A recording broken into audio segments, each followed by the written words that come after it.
today.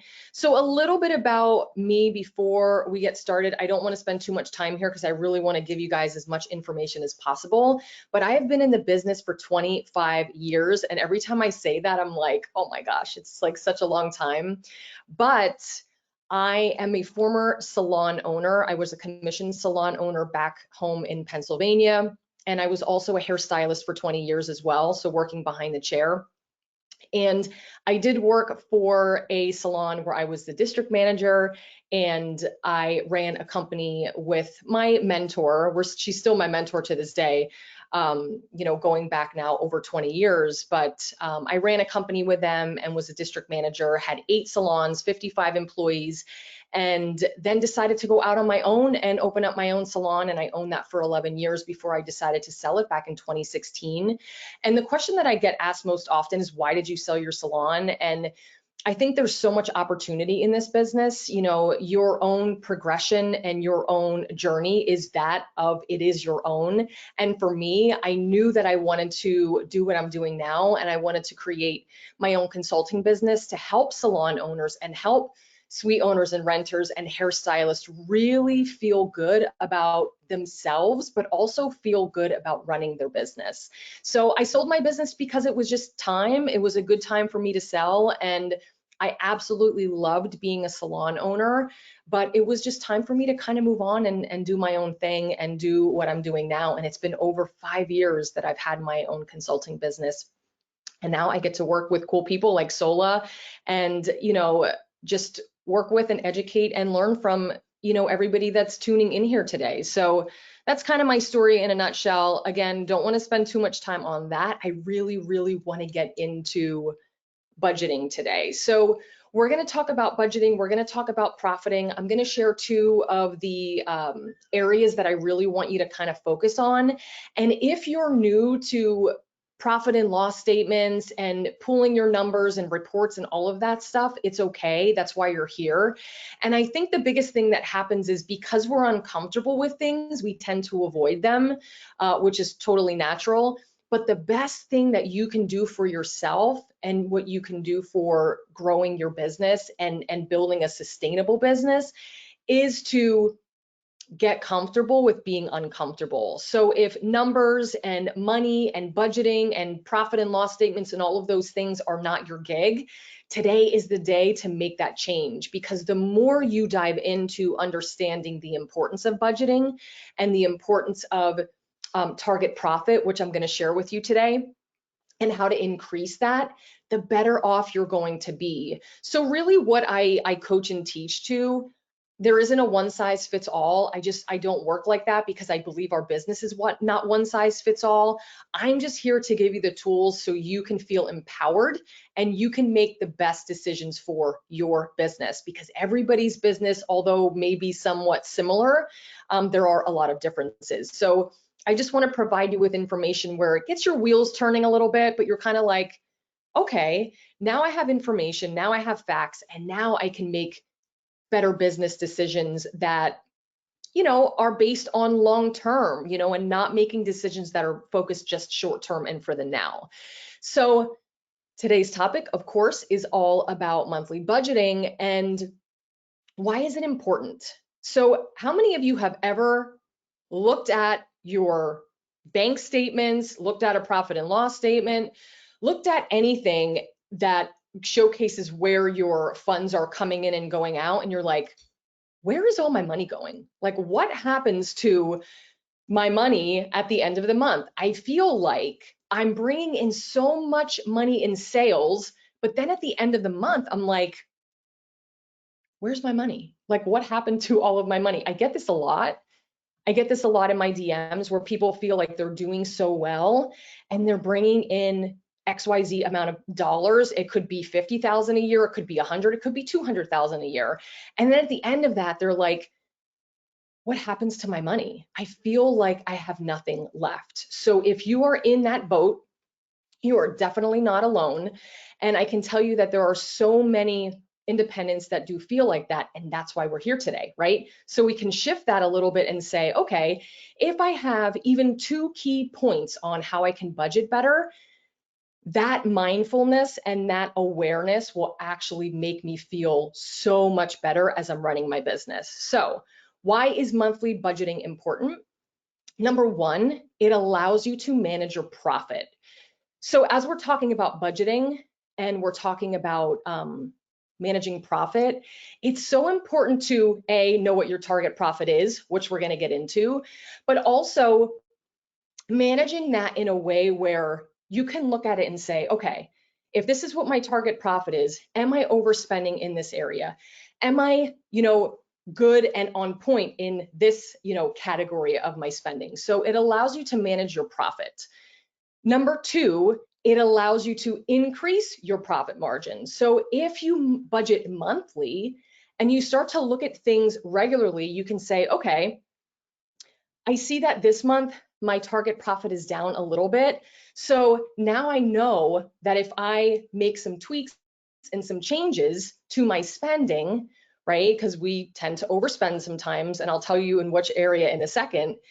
But if you know that monthly, it will actually allow you to stop the bleeding of cash in your business, which actually is number four. So looking at it monthly, your numbers tell a story of your business, right? So when you look at it monthly and you have a story that you can see repetitively, or if you're making the same, if you're withdrawing money or if you're overspending, if you are doing these things repetitively, your profit and loss statement and looking at your budget every single month will allow you to say, okay, wait a minute. This isn't working. I know my target profit is XYZ, and now that I know I'm overspending, I can make changes now. Profit and loss statements are basically, if you were to look at and pull a profit and loss statement, whether you have an accountant or a bookkeeper or you're managing your own books at this time, you can use something like QuickBooks, which is very popular and very, very simple and easy to use. But on your profit and loss statement, it's basically going to tell you what your revenue is. So what your gross revenue is, that means what is coming in sales. And then it's going to show you line by line, itemized, all of your areas that you're spending in. So all of your expenses, right? So we have sales, revenue, then we have the middle part, which is what all of your expenses are. And then we have your net profit. And your net profit is what you pay tax on. So you want to make sure that everything is in line and what you're spending is accurate, your expenses are being calculated for, because that net profit is actually what you're paying tax on. So when you start to see and you start to look at your profit and loss statement every single month and you start to compare, I'm going to give you some figures here in a little while, and you start to compare and say, wow, I really am overspending on my back bar supplies. What can I do to stop overspending? Just the awareness alone will help you increase your profit. Also, monthly budgeting and staying on top of your monthly budgeting and pulling a monthly profit and loss statement will allow you to see the blind spots in your business when it comes to your finances. So along with stopping the bleeding, and what I mean by that is, instead of letting 6 months go by, when you're looking back and saying, oh my goodness, I really overspent on my back bar supplies, I wish I would have known sooner, you could have stopped that in month 2, right? So I really, really want you to get in the habit of pulling a profit and loss statement every single month. And if it's you and you're DIY, you're doing it on your own, which is totally fine. Sometimes it is a little bit tight, especially in the beginning, to pay a bookkeeper and an accountant or CPA. However, there is going to be a point in your business where it's going to be incredibly beneficial for you to have a bookkeeper and have a CPA that can guide you on your finances and also show you kind of what the next step is in your business when it comes to your finances. And of course, making sure that you're being taken care of tax-wise, that you are not overspending when it comes to taxes, or you're not paying enough when it comes to taxes. So there will be a little bit of a pivot in your business when that happens. I just want to set you up to win and get you comfortable with pulling a monthly profit and loss statement. And if you have a bookkeeper and they're not sending it to you monthly, I highly suggest that you get on them about it, because again, your numbers tell a story of your business. And when you look at your gross sales, you look at your expenses, and you look at your net profit, and you start to see trends, then you can start to make the switch, and you can really start to see some of the patterns and behaviors that you may have to change when it comes to your spending habits or how you are being mindful of your budgets. So this is why it's so important to look at monthly budgeting so you can stop saying, where is all my money going, right? Now you'll have a clear picture. Your expenses, which I like to say that's where the magic happens. It's important to pay attention to your sales. If you follow me on Instagram, you hear me talk a lot about this. It is so important to pay attention to sales, and I congratulate you for doing a kick-ass job when it comes to bringing revenue into your business. However, what's most important is what your profit is. And the magic happens in your expenses. And that's what we're basically managing when it comes to your monthly budgeting reports and making sure that you're kind of paying attention to the things that are important when it comes to your monthly budgeting. So let's dive in a little bit deeper and let's talk about target profit. So I'm going to hit both components just in case we do have some commission salon owners tuning in today. However, I want to really make sure that we spend time on the target profit for my suite owners, renters, and independents, because your target profit every single month is at least 50%. So when you start to look at the breakdown, which I'll share next, it's going to start to you're going to start to ask yourself some questions and say, wow, I know how much money I make in sales. I have an idea of how much money I'm spending, but I'm not really aware of how much I am bringing in my net profit. And this is a benchmark. I have suite owners, renters that are bringing in a lot more. Especially in my Make That Money course, there have been some suite owners, renters that are at 65, 70, 73% profit, which is amazing. And unfortunately, excuse me, unfortunately, we do have some suite owners, renters, independents that are profiting less. And so the goal is to get you to at least 50% or more, right? That is the goal. And when you start paying attention to your monthly profit and loss statement, and you start to pay attention to other things aside from how much money you're bringing in, that alone can increase your profit. I have students that literally had no idea just because they've never been taught. Like, we don't have a school for this stuff, right? That's why I'm so passionate about educating you, because a lot of this stuff I was still learning as I was a commission salon owner. So, it's the awareness. And a lot of my students will say, oh my goodness, I was spending XYZ on my back bar supplies. I had no idea. And you may fall into this category as well, where you just have no idea and you're thinking, well, if I could just cut back, or if I did, a couple different things or tweaked my patterns and behaviors, I could be at a 50% profit plus, right? Now, for my commission salon owners, if we have any tuning in, I didn't want to leave you out. The target profit for my commission salon owners is a lot lower. It's 20%. And honestly, the average commission salon owner in America makes between 8 and 8.5% profit. It's very minimal. A lot of the profit margin gets eaten up by payroll. So the good news for you as a suite owner, renter, independent, you typically don't have people on your payroll unless you bring in an assistant that's going to help you. So even if you did have a payroll, it would be very minimal. So stay focused on the goal, and the goal is to get you at least to that 50% profit. And I want to talk about some areas that we're going to pay attention to that are really going to help you. So 2 areas of focus to increase profit. So I actually have a whole budgeting worksheet and a pricing worksheet. It's a budgeting worksheet first, and then it converts to a price per minute and a price per hour sheet. But these are just 2 of the areas that I really want you to pay attention to, and I'm going to give you the calculation. So for homework, you can figure it out on your own. So one of the key areas that you want to pay attention to is your rent percentage.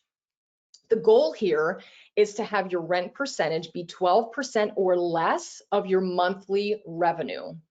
Now, the reason why I have fixed behind the rent percentage is that your rent percentage is a fixed category. It's a fixed expense, meaning it's not going to fluctuate every month, and it's not going to fluctuate with your revenue coming in. And typically rent goes up.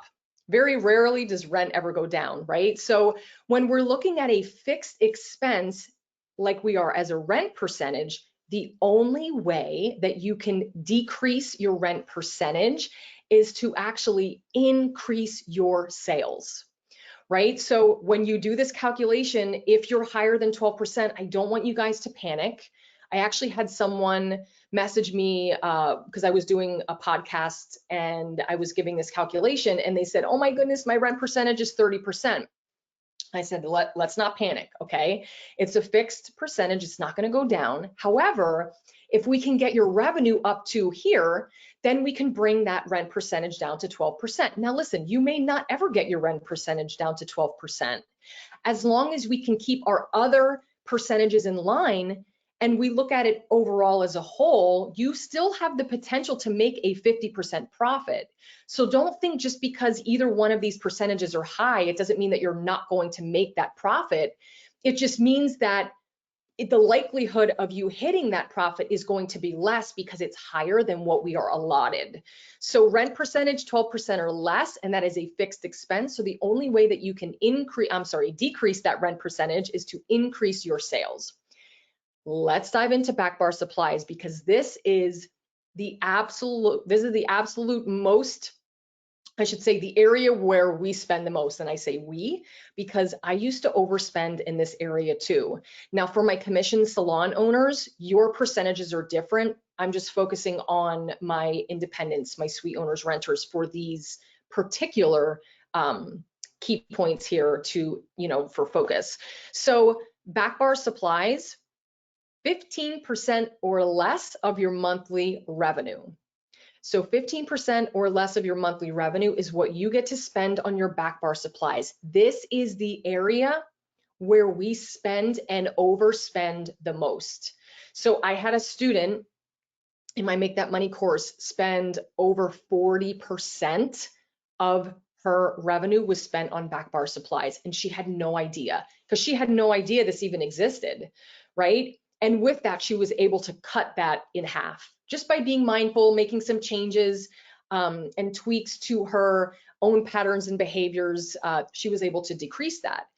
So now that you know, and you're looking and saying back bar supplies 15%, okay, how do I know how to calculate, and how do I know if I'm on point, right? And remember, profit and loss statements are key, because on your profit and loss statements, you can actually put in QuickBooks, or if you have a CPA or an accountant or a bookkeeper handling this, you can actually put the percentages on the right side of your profit and loss statement. So it will tell you what you're spending in conjunction to your revenue. So here is your homework. So I want you to look at, and I'm going to give you two examples here. So I want you to look at your rent percentage and how you calculate your rent percentage. It's super simple and easy.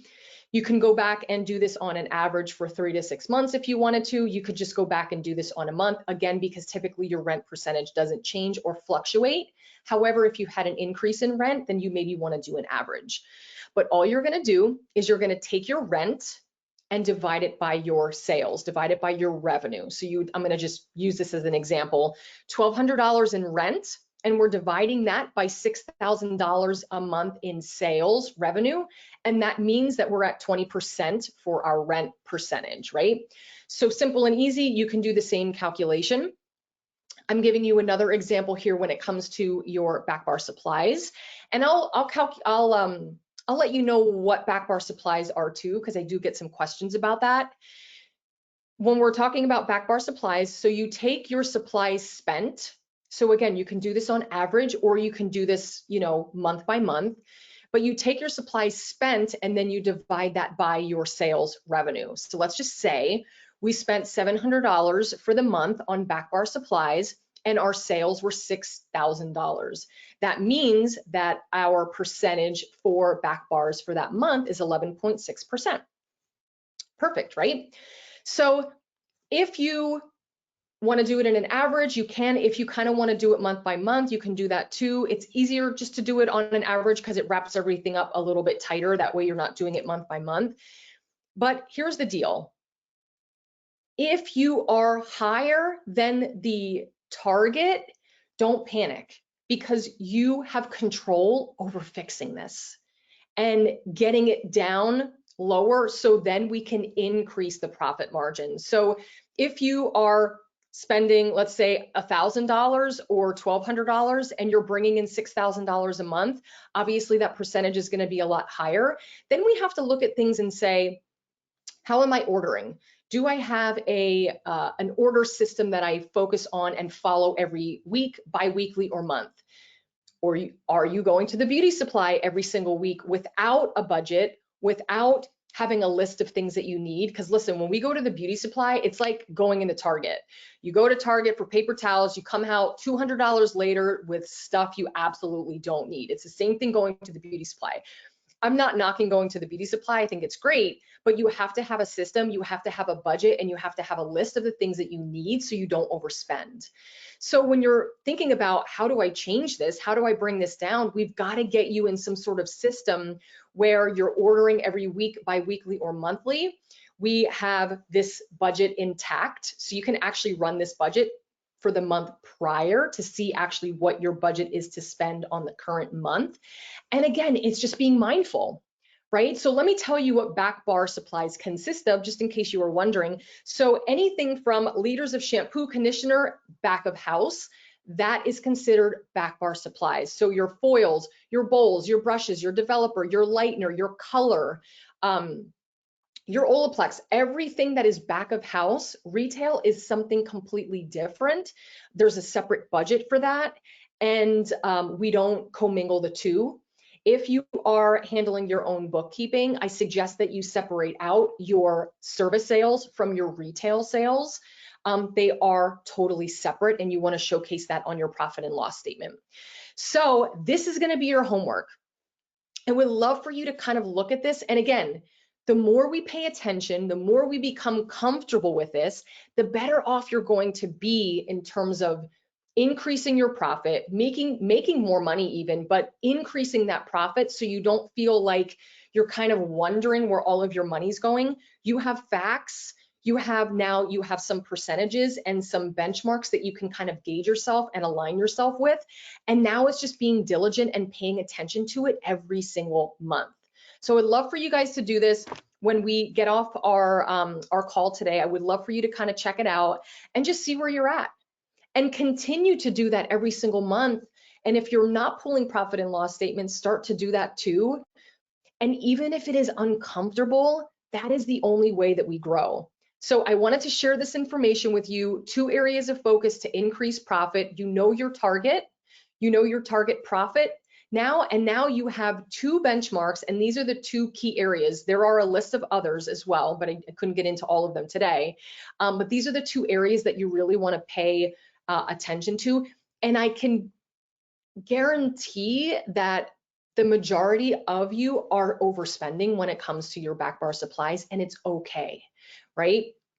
The shift is understanding that you are overspending and that's where your money is going. And now you know how to make the shifts and kind of make some changes because you are aware. And I'm sure if you pulled on that profit and loss statement for the past 3 to 6 months, you would see a trend of being over your target percentage for your supplies, and that light bulb's going to go off and be like, okay, this is not working. I'm definitely overspending. I have to change my patterns and behaviors. I know that I need to come up with an ordering system. Maybe you change your on-hand quantities too for your color. So if you're used to having 2 or 3, on your shelf and stocking your color bar with it, maybe you go over this quarterly and you look at the tubes that you're using the majority of, and the tubes that you're not. Just because you use 1 tube of color and you've used it once in 3 months doesn't mean you need to restock it. So there are a lot of things that you can do to kind of change that so you don't overspend. So hopefully this is helpful. I want to open this up and answer any questions that you guys may have. I'm sure I can't see the chat, so I'm sure that there are a few that are coming in, and I'm really more than happy to answer anything that that you want to share. We do have a question that came in, and as you guys know, when questions come in, go and put that in the questions box. We've got a few minutes that you can answer. Also, for everyone, just so you know, this is being recorded, so this is going to be housed within the Solar Pro app. So you'll be able to watch and rewatch as much as you want. But if this question did come in, so Sabrina asked, do you typically include tips in the monthly revenue for these calculations or keep them separate? Ooh, I love that. Thank you so much for that question. So the way that I teach to this, so first of all, tips, they are revenue, right? And revenue has to be taxed. However, tips are not guaranteed revenue. So when it comes to tips and budgeting, in my course, in the program that I have to calculate everything, we run it without tips. We run it without retail because I truly believe that you should be making the money that you need to make this profit with your service sales only, right? So we do it without, and then I tell them if they want to include their tips, they can, right? Just to play around with the numbers and see what it does to their budgeting. However, tips is something that we typically don't include when it comes to budgeting because it's not something that we can necessarily count on, right? Because your tips are going to fluctuate. So we do keep them separate, but in my course, I do tell people if you want to plug it in, see what the budget looks like with your tips, you're more than welcome to, but then we extract them, right? And your tips will show up on your profit and loss statement because of course you do have to pay tax on them and you want to and have to record them as revenue for the business. Very great question. Thank you for asking. Awesome. I'm not seeing any other questions come through. We can give it one more minute. So feverishly put in those questions if you have them. Again, it says this is going to be recorded. Oh, we got another one that just came in. From Gabriella. Do you recommend a CPA that specializes in small business? I'm starting new at SOLA. Whew, so listen, I have the person for you. So I do recommend working with someone that has knowledge of the beauty industry. It makes such a difference because I do work with and coach a lot of salon owners and even independents where they're working with an accountant or a CPA and things just are not aligning the right way. And so having someone that understands this business is key. And I recommend Michelle Cook, and her Instagram is at Small Business CPA. She's amazing. She actually comes into my courses to teach all about taxes and bookkeeping and all of the things. I have her do it because that's not my specialty. That's definitely not my wheelhouse. So I also have to reach out to experts that are really great at what they do. And she actually was a hairstylist for some time and then ended up going to school for accounting. And she specifically works with people in the beauty industry and hairstylists and salon owners in particular. So if you're looking for someone, I would definitely check her out. She knows her stuff, and it is helpful to have someone in the industry for sure. Awesome. And welcome to the SOLA community. A couple more questions. One from Spring. To get rent under control, do you recommend raising prices or advertising to gain clientele? Ooh, such a good question. So here's the thing.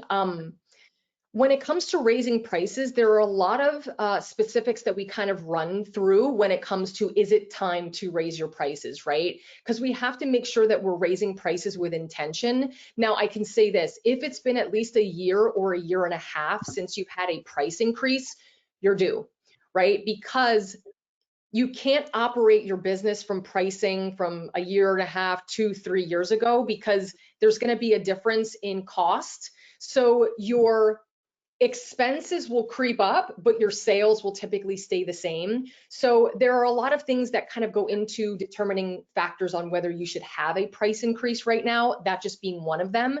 But simultaneously, if you are less than 85% booked, then you should actively always be seeking new clients. And here's the other thing too. Let me share this because if you follow me on Instagram, you'll see that I really don't talk a ton about attracting new guests. I talk a lot about client retention and keeping the clients that you already have and increasing their ticket and increasing their frequency of visit and increasing their average tickets of their service sales. So I believe that you should always be open to taking new clients because we typically lose 10% of our clients just from moving away, going to another salon, whatever. It's important to look for new clients, but it's so much more cost effective to keep the clients that you already have, pamper them, take care of them, nurture that relationship, and use referrals. If you're going to seek new clients and you want immediate not immediate like tomorrow, but immediate like in the next couple months in terms of seeing a return on that investment, definitely look into referrals and having a solid referral program. Awesome. Last question from Carl, 85% booked out for how many weeks? So typically when you're thinking about we're talking about price increases. So let me clarify that, because when you're looking at price increases,